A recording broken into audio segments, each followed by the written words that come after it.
नमस्कार मंडळी, आजच्या व्हिडिओमध्ये आपण पाहणार आहोत आषाढ अमावास्या। या दिवशी दीपपूजन कशा पद्धतीत करण्यात येते।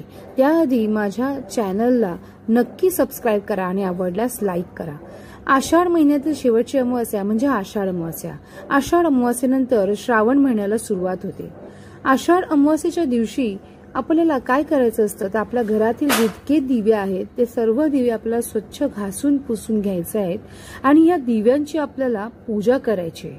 आणि पूजा करताना आपण त्या दिव्यांना आवाहन करायचे की तुम्ही आमच्या आयुष्यामधला अंधकार जो आहे, दुःख आहे ते दूर कर आणि आमचं आयुष्य असंच प्रकाशमान कर। दीप्तिमान तेज आमच्या आयुष्यामध्ये पडून दे आणि आमचं आयुष्य तेजोमय होऊन दे, आमच्या आयुष्यामध्ये प्रकाश पडून दे। तर तुम्ही आमच्या आयुष्यातील जो अंधकार दूर करत आहात त्यासाठी आम्ही तुमचे आभारी आहोत। अशा पद्धतीमध्ये आपल्याला दिव्यांना आवाहन करायचं असतं।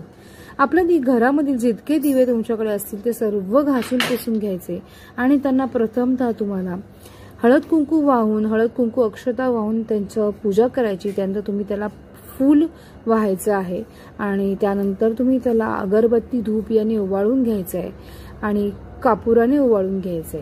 काही ठिकाणी, काही प्रदेशांमध्ये कणकेचे दिवे करतात, त्याच्यात गुळाचं पाणी घालतात आणि अशा पद्धतीत ते पीठ मळून त्याचे दिवे बनवून त्या दिव्यांनी याची सर्व दिव्यांची पूजा करण्यात येते।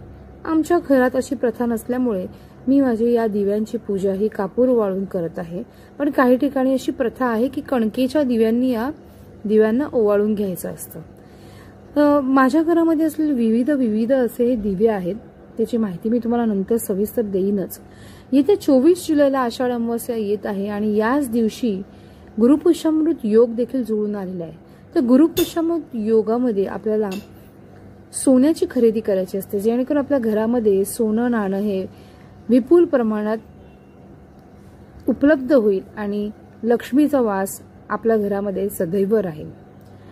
तसेच आषाढ अमावास्येला दीपपूजन करण्यात येतं, ते तुम्ही नक्की तुमच्या घरी दीपपूजन करा। यामुळे आपल्या घरामध्ये पॉझिटिव्ह एनर्जी येईल।